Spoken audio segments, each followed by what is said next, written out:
Have you been so stubborn in your ways and decided that I am right and you've stuck with it, and the people that you wanted in your life are gone, or they're on the way out, or you've lost the job, or you're by yourself? Here's something that can happen. If you haven't, then that's great. Here's a warning so that you don't do it.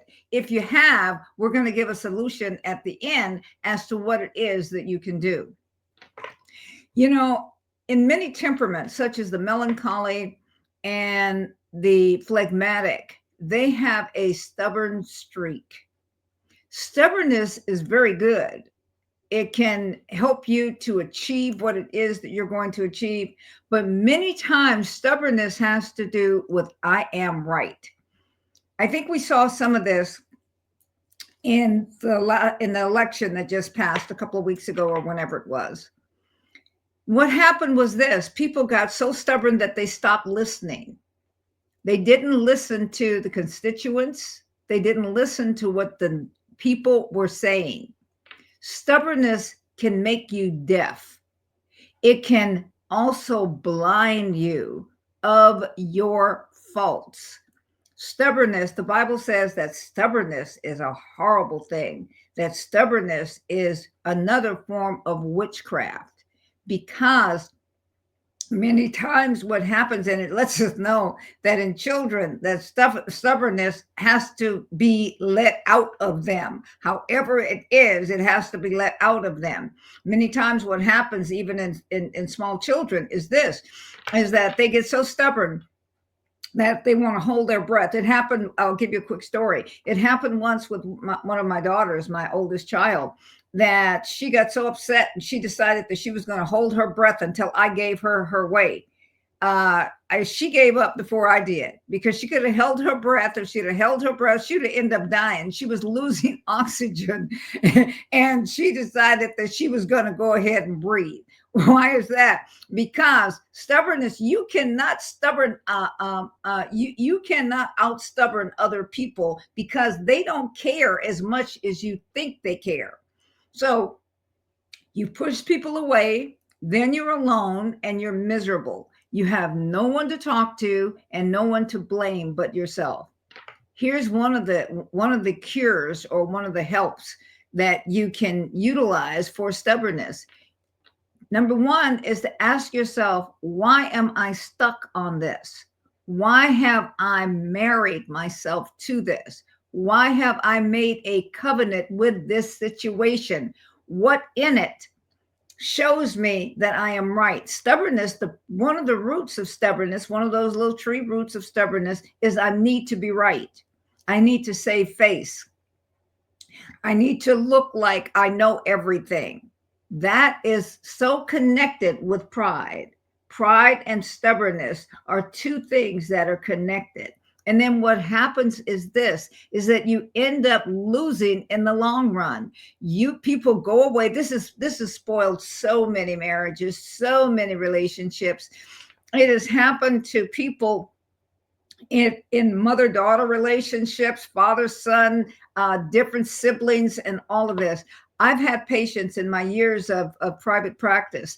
I have had patients that did not talk to their parents for years. And I said, why don't you call them? Why don't you talk to them? No, because they are wrong. I said, could you possibly be wrong? No, I'm not wrong. Well, let's investigate this. Let's look and see where you might be wrong, where you might need to lighten up, where you might need to forgive, where you might need to give some grace. 9 times out of 10, when people actually opened up, and another thing it does, it makes you ugly. I mean, it really uglifies you. That's my word. So, I mean, it makes you wrinkled. It makes you look old. It makes you look all of those things. And who wants to look that way? You are mean and you don't even like yourself. These are the things that happen with stubborn people. I mean, I'm talking about stubborn, negative people. I'm talking about the negativity of it, because you're always looking at something that is wrong. You're not looking at the things that's right. You're not able to use your brain. Your brain is not releasing what's necessary in order for you to be able to do what you need to do, to think, to grow, all of that. You have boundless brain power. You have boundless abilities. And what happens when you choose to live a life where you are stubbornly stuck on what it is that you want or you believe, you cut yourself off. You cut the oxygen flow out of your body. What you do is you are self-destructing. Think about that. Just think about that. Your stubbornness, that you wanted somebody else to bend to your will, what's happening is that it is destroying your life. It is destroying you, not them. One of the things that we talk about in our challenge, I have a boundless brain power challenge that you can push the button below, or you'll see it on the screen, and you'll be able to join us on one of those. We get into these things. We get into how it is that you utilize who it is that you are, that you maximize, that you optimize all the abilities that you have. But negative stubbornness is not helping you. Negative stubbornness is something that it shrinks you. It shrinks your abilities. It shrinks your growth. It shrinks your joy. You don't even have joy anymore. You laugh, but there's a depressing type aura about you, aura about you. You walk around people and they wonder, my God, what happened that came into the room? Stubbornness is so tied with the pride and the anger. People that are stubborn are also angry people. They are angry people. They want someone else to bend to their will. Can you imagine that? If on the other side of it, if someone were this way towards you, that here it is, I talked about a little bit about what happened in the election.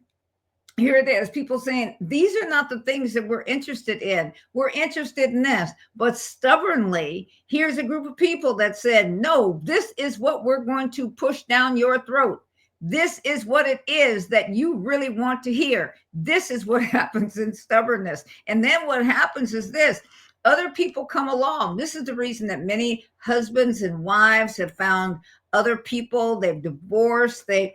Children go away from home and they never come back again because a parent says, you didn't do it the way that I wanted you to do it. Or a child tells a parent, you didn't do it the way I wanted you to do it. And when you decide to listen to me, and when you decide to do it the way that I want it done, then we can have relationship.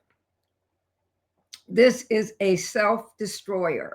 Only people that hate themselves do this. In life, here's some solutions. One of the things of it is this: search out, investigate your point, and find the flaws. Look for the flaws. Look for where you could be wrong.